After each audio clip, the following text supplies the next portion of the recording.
Donc, nous sommes le collectif GRAB, réunis à l'issue du concours Europan passé en 2021. Nous sommes donc une équipe composée donc des 3 équipes lauréates de ce concours et nous sommes à la fois architectes, paysagistes, urbanistes et nous avons voulu répondre à la commande de la ville pour recroiser toutes nos compétences de manière transdisciplinaire. Donc ce concours Europan se situe sur la cité du Rabot. Donc c'est un site anciennement militaire, mais depuis 60 ans, le Crous est en place sur les lieux, donc résidence universitaire. Et en 2025 est prévu son départ. Donc au vu de ce départ, la ville de Grenoble participait au programme Europan et a voulu nous passer commande, nous collectif GRAB, pour nous interroger directement sur les devenirs à la fois programmatiques mais aussi opérationnels, donc beaucoup plus concrets sur le devenir de ce site. Enfin, le dernier volet de cette étude, qui devait mêler le temps court, le temps long, devait se focaliser sur l'urbanisme tactique, donc le devenir en transitoire de ce site entre le départ du Crous et son état projeté long terme. Pour cette étude, avec le collectif GRAB, on s'est entouré d'experts, avec notamment AAMO pour toute la partie montage opérationnel, Intermed pour nous aider sur la construction du projet transitoire, aidé également par Résilien qui apporte toute l'expertise technique et réglementaire sur les bâtiments, et Alpétude pour toute la partie VRD, et enfin Jean Siana pour la partie expertise floristique. Donc, notre équipe pluridisciplinaire propose une vision qui s'est construite au fur et à mesure de l'étude sur toute l'année 2024, avec une première partie dédiée au schéma directeur, qui a ensuite été alimentée par toute une résidence sur place à la Cité du Rabot au mois de mai, et enfin la finalisation de l'étude sur tout le deuxième semestre 2024 avec l'élaboration du plan guide et son phasage dans le temps, et accompagné de toutes les premières actions préconisées par notre équipe pour le projet. On a eu l'occasion d'organiser différents ateliers experts avec des acteurs locaux, différents porteurs de projets qui nous ont permis de venir expérimenter et définir le cahier programmatique qu'on avait établi lors de l'étude, qui se compose de 3 volets principaux. Le premier est sur l'acclimatation et la production, le second sur l'habitat et l'hébergement, et enfin on est venu aussi tester la place que pouvaient prendre l'art et la science au sein de la programmation et des futures activités du site. Parallèlement à ça, on a pu animer différents temps forts sur le Rabot. Le premier, c'était pendant les journées portes ouvertes du site en été dernier, et également des visites guidées durant les journées du patrimoine qui étaient ouvertes au grand public. Et enfin, le dernier temps fort de la mission était de venir décliner le plan guide dans le temps et de venir définir les premières actions d'activation du site pour le site du Rabot.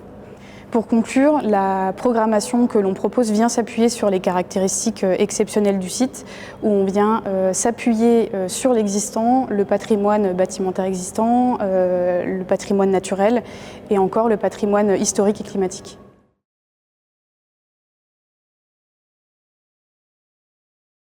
Historiquement, la cité a constitué une interface entre le parc naturel de la Chartreuse et la plaine urbanisée. C'est un peu une île dans la ville et aussi la porte d'entrée du massif de la Chartreuse. Ce qu'on peut dire, c'est que son exposition plein sud et les sols calcaires favorisent une biodiversité qui est à la fois très riche, mais aussi très vulnérable. Aujourd'hui, le site est monofonctionnel. Il a qu'une fonction, qu'une destination, et en plus, il est largement imperméabilisé. Pour nous, ce qui nous apparaissait primordial, c'est de s'appuyer sur les conditions climatiques, naturelles, et mettre en valeur les vues sur la plaine grenobloise. Donc dans un contexte de redirection écologique pour Grenoble, en 2040, on s'est demandé quels étaient les différents futurs du site du Rabot à travers tous les enjeux patrimoniaux à l'œuvre. Donc parmi ces différents enjeux patrimoniaux à l'œuvre, on en a observé plusieurs. Le premier, c'est le patrimoine culturel, qui est lié à la présence des vignes du XVe au XVIIIe siècle sur le site. Ensuite, le second, c'est le patrimoine militaire. Donc il y a un patrimoine militaire et environnemental qui est lié à la présence de la citadelle du Rabot au XIXe siècle, avec notamment une gestion des ressources stratégiques en bois et en eau sur place.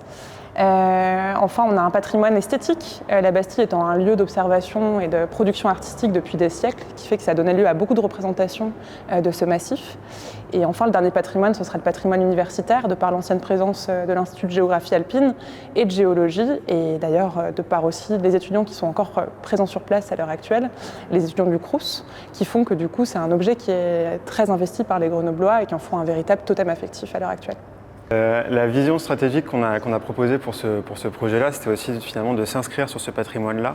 et de le révéler, de le mettre en valeur et de le faire vivre au regard du dérèglement climatique, mais aussi de toute la vie grenobloise et toute la dynamique artistique et culturelle qu'il y a déjà sur ce territoire-là. Et donc cette relation entre le passé, le présent et le futur, on a souhaité le mettre en place autour de 4 axes structurants. Le premier, c'est le bien commun. Tout ce qui est de l'ordre de l'héritage, que ce soit matériel ou immatériel. Donc aussi dans ces biens communs, il y a aussi le bâti et la faune et la flore qui sont des composantes très spécifiques du fait du dérèglement en cours avec une végétation méditerranéenne atypique. Le deuxième point, c'est la question de l'accessibilité. Du fait de son insularité, le site doit être aussi réfléchi dans ses circulations au sein, mais aussi à l'extérieur, dans ses relations à l'échelle plutôt métropolitaine, donc à l'échelle plutôt macroscopique. Le troisième point, c'est la question de l'acclimatation, avec des espaces qui seront plutôt sanctuarisés, d'autres qui vont plutôt accueillir une flore qui sera plus en lien avec le dérèglement en cours, et pouvoir aussi du coup faire vivre tous ces lieux à proximité des bâtiments aussi, puisque en fait on se rend compte qu'au regard des différentes orientations que peuvent avoir la Chartreuse, le bâtiment Vercors, Esclangon ou aussi Barbillon, on se rend compte qu'il y a aussi des situations de vie qui sont spécifiques et qui sont ombragées et bénéfiques dans le cadre d'un futur possible sur ce site. Et le dernier point, c'est la question de la programmation mixte, de manière à ce qu'on puisse évoluer sur ce site par strates, donc une strate basse, une strate intermédiaire et une strate haute.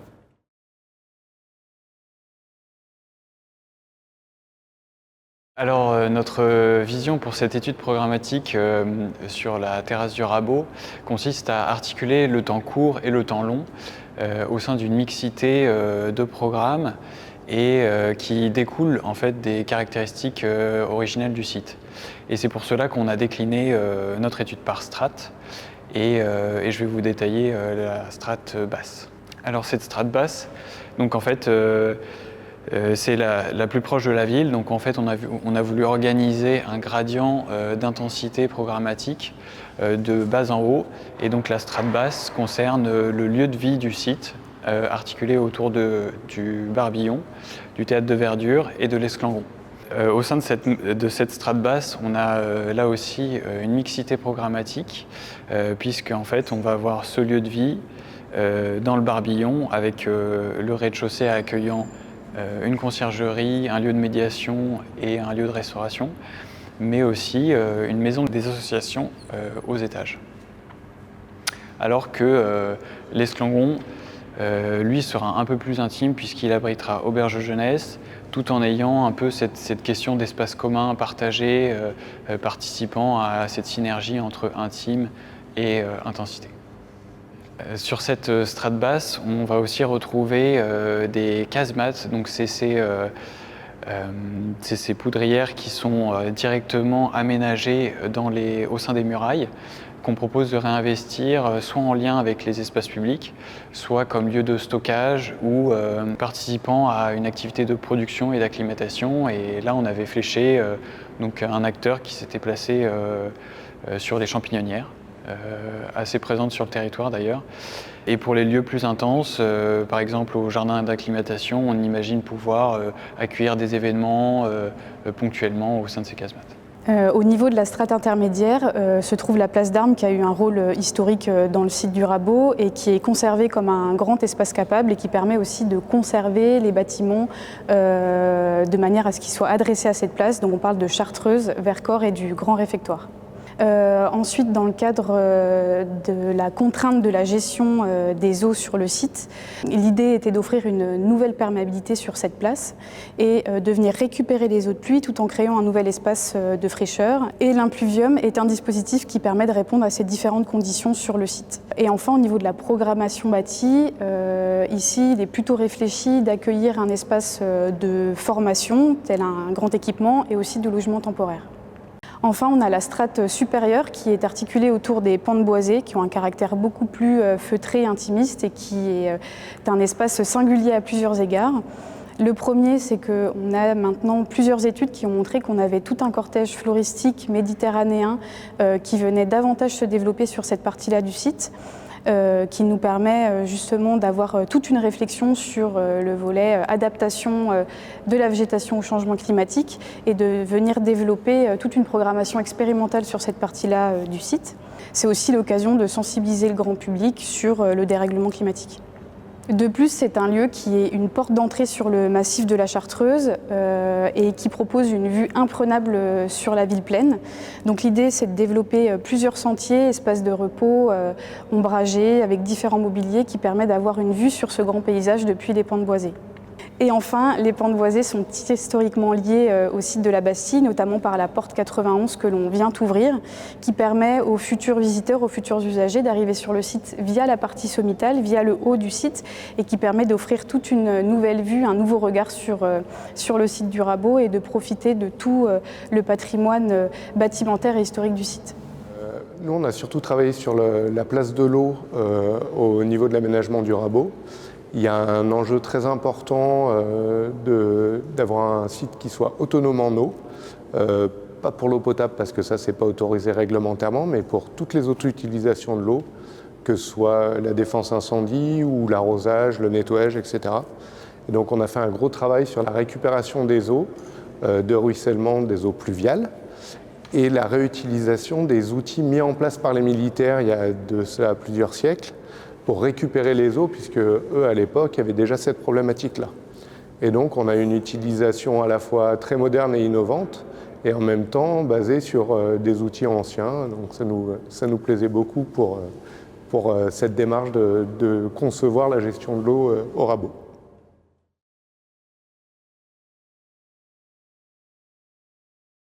Le projet est phasé dans le temps par une série d'actions du court terme au long terme, de manière à ce que la transformation du site puisse concrètement démarrer dès 2025, dès le départ du Crous, et se prolonger pour une durée d'au moins 12 ans, voire même 15 ans. Pendant les 5 premières années, les premières étapes sont imaginées comme une occupation transitoire, de manière à ce que le site puisse continuer à vivre pendant que des travaux et des aménagements plus lourds et pour les occupations pérennes du site se déroulent. Parmi ces premières actions à court terme, on imagine par exemple l'occupation transitoire du bâtiment Chartreuse Sud et du gymnase, le décroutage potentiel et l'aménagement d'une partie de la place d'Armes au droit de ce bâtiment, l'ouverture de la porte 91, et puis des travaux sur les bâtiments de la strate basse, donc les deux Barbillon et Esclangon, dans l'idée d'une occupation transitoire à partir de 2026, qui serait donc la deuxième étape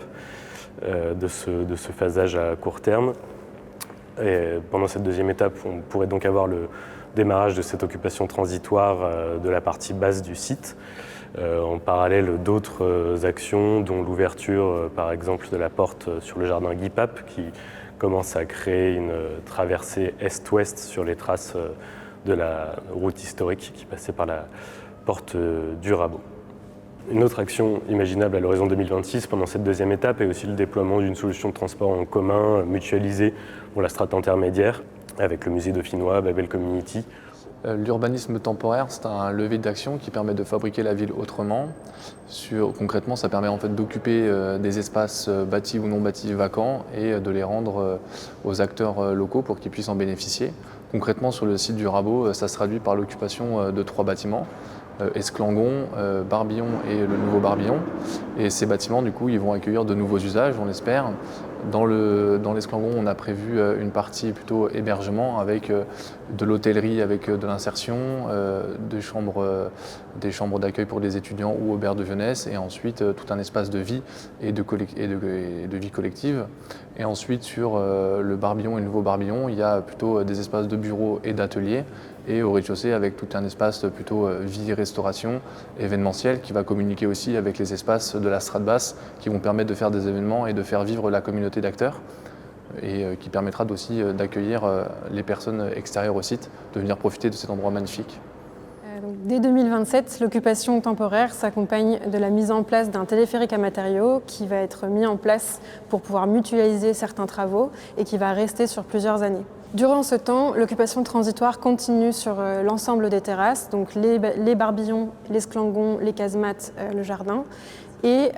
on commence les démolitions et les travaux d'infrastructure sur les pentes boisées et la strate de la place d'Armes.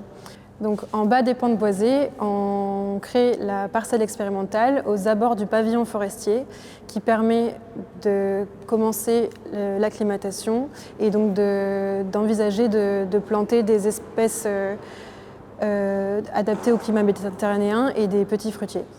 C'est seulement à partir de 2029 qu'on peut commencer les travaux sur les espaces publics, et on va commencer les travaux autour des pièces paysagères